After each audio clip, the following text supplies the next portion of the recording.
Three, two, one.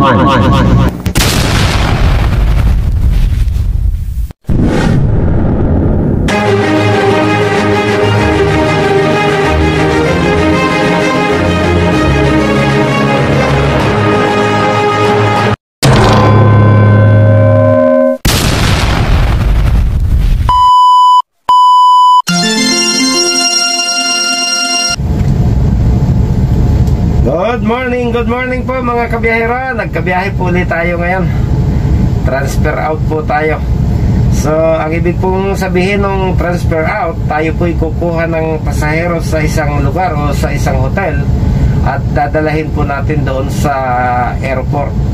At pagkababa po nila doon sa airport, doon po magtatapos yung ating schedule para sa araw na ito, mga kabiyahero.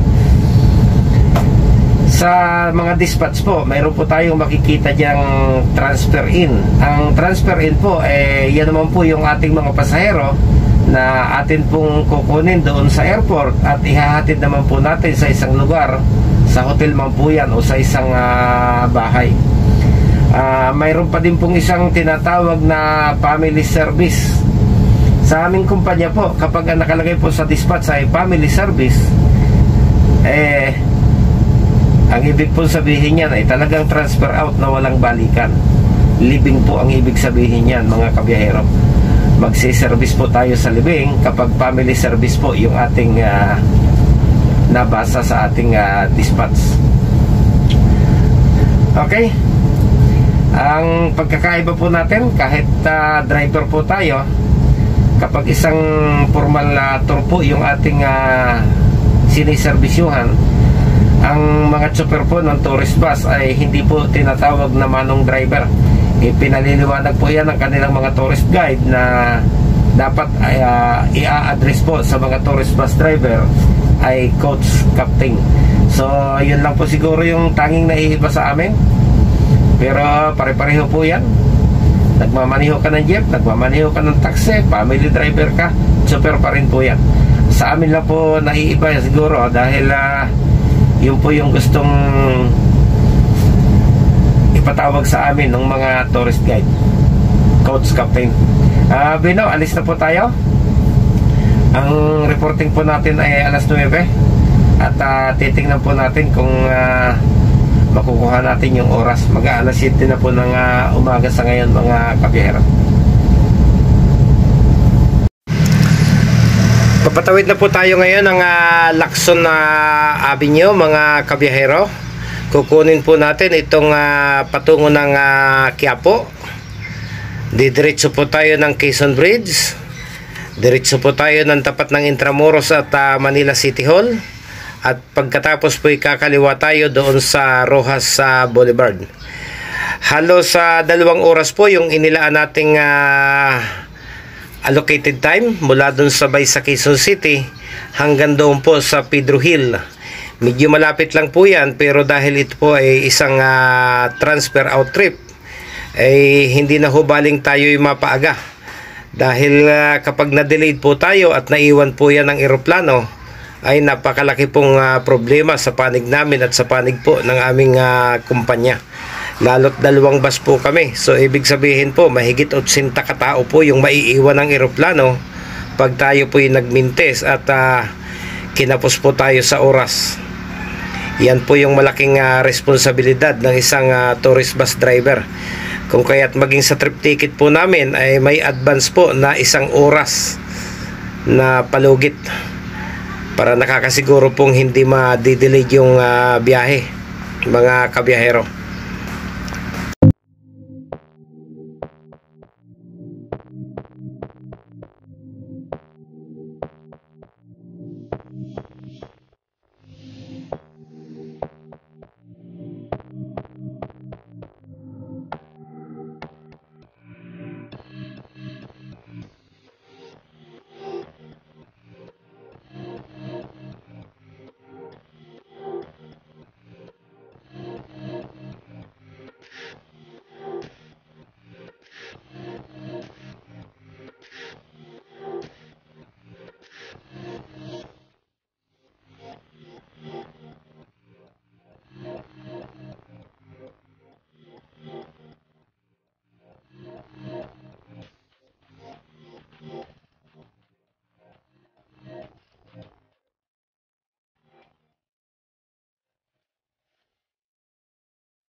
Approaching na po tayo ng Quiapo. Kalalabas lang po natin ng dulo ng Espanya.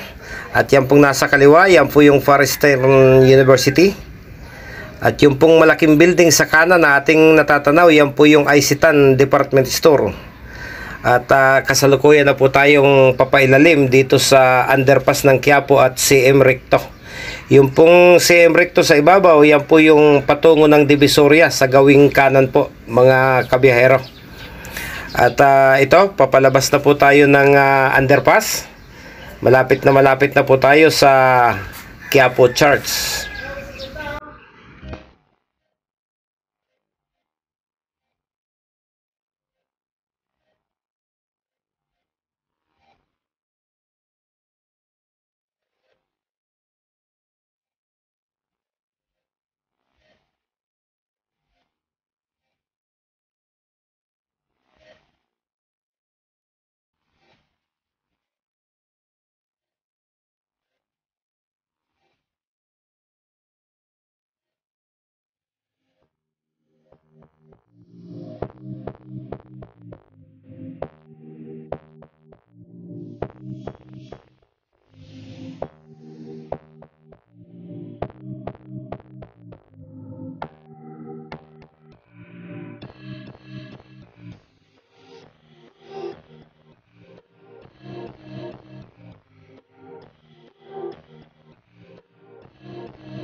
Nasa bahagi na po tayo ng Loton, mga kabiyahero. Sa ating pong gawing kanan, yan na po yung Intramuros.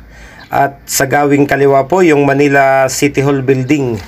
Tayo po dito dadaan sa gawing kanan para marating po natin yung Rojas Boulevard. Yan naman pong nasa kaliwa, pailalim, yan po yung Lagos Nilad. At dire-diretso po yan patungo sa Top Avenue, mga kabiyahero. Ayan, yan pong building na nakikita ninyo sa harapan, yung kulay puti, yan po ginanap yung inaugurasyon sa pagkapanalo ni President Bongbong Marcos. Ayan po, nasa gawing kaliwa na po natin siya. Yan po yung National Museum. At yan pong building na yan ay ginamit din po dati bilang tanggapan ng mga senador. Naging Senate building din po yan nung araw, mga kabiyahero.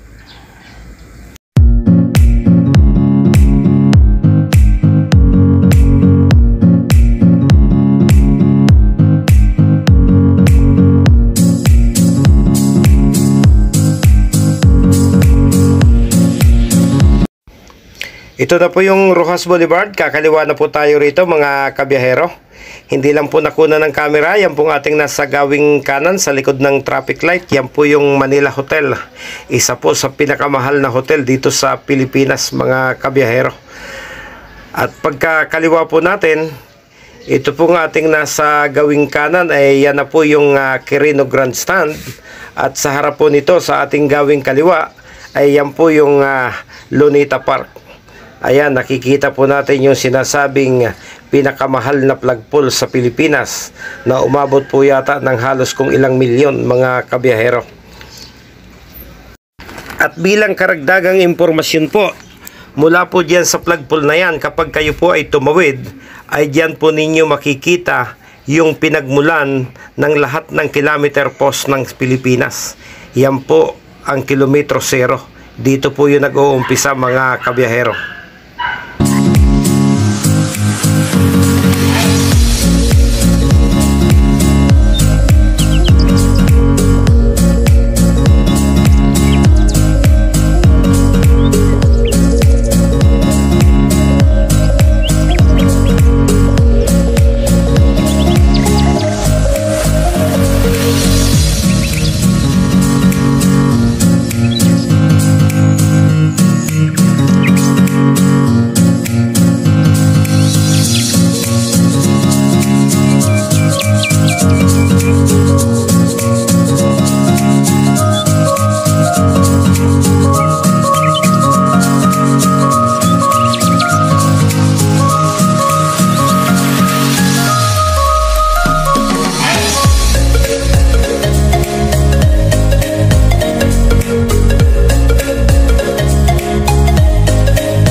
Kalalampas lang po natin ang United Nation Avenue at ito, napakarami nga pong ginagawa lalo na dito sa kahabaan ng Rojas Boulevard mga kabiyahero.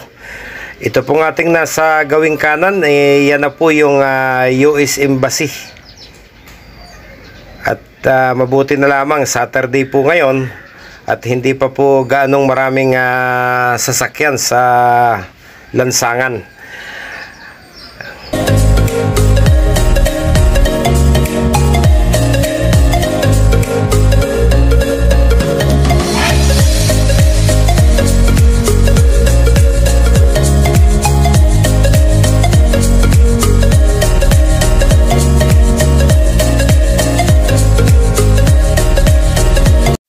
Ito na po yung kanto ng Pedro Hill. Kakaliwa na po tayo rito.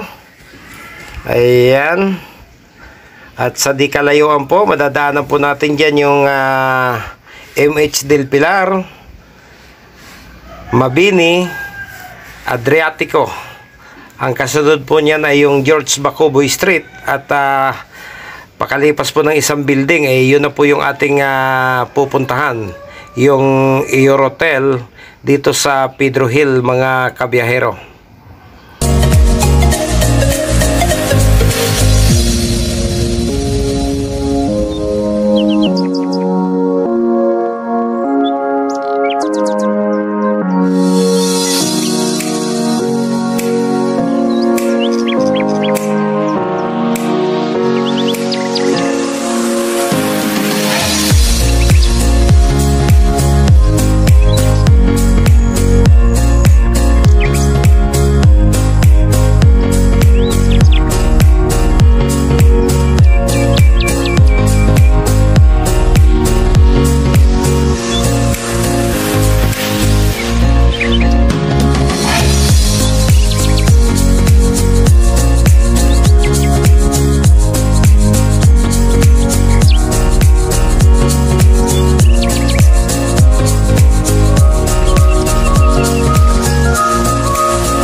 Okay, mag-aalas 9 na po ng umaga at ito, nagkakarga na po sila ng kanilang mga bagahe.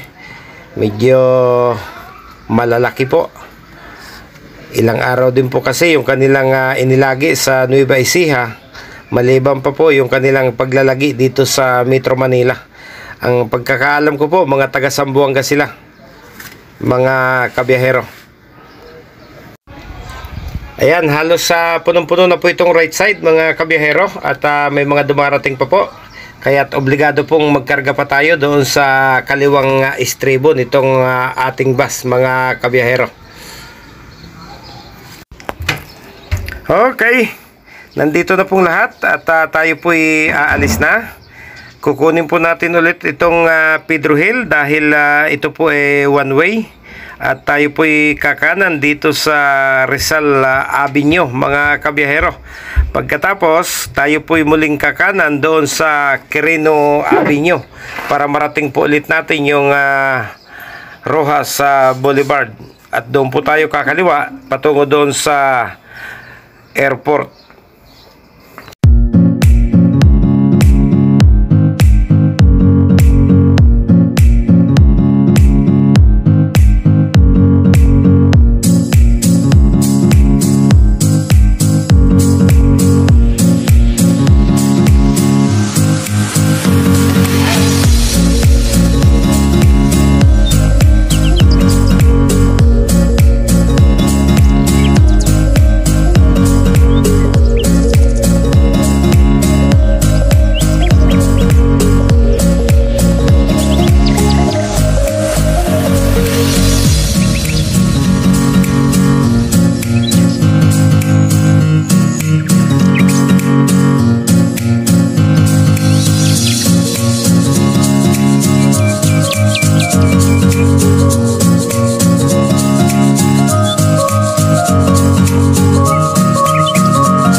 Okay, approaching na po tayo ng NAIA Terminal 3 mga kabiyahero. Ilang hinga na lang po ito at matatapos po natin ng maayos itong ating serbisyo. Dalawang bus po ng Gold Line muli itong nagbigay ng serbisyo para sa grupong ito mga kabiyahero.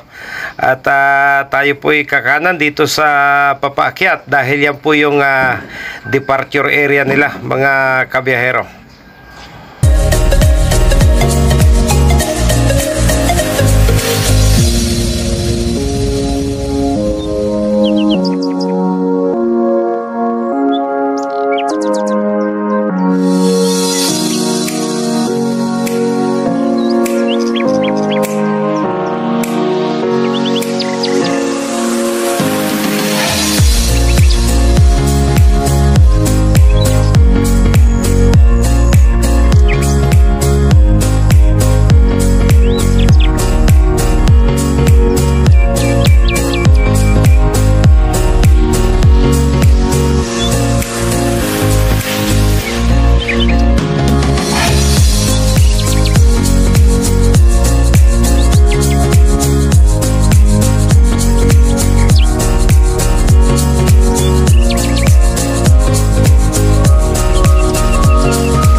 Nakababa na po silang lahat. Final checking po tayo at baka may maiwan.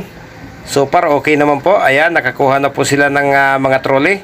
At dito po natin tinatapos yung pagbibigay ng serbisyo sa kanila. Dito sa Ninoy Aquino International Airport, Terminal 3, mga kabiyahero. Okay, alas 10:20 na po ng umaga nang tayo po'y makatapos magbaba ng mga bagahe at makababa ang lahat ng ating mga pasahero. Kaya tayo po'y babalik na doon sa aming garahe sa Baysa, Quezon City. Maraming salamat pong muli sa pagsama nyo sa biyahe kong ito. Hanggang sa muli po, mga kabiyahero.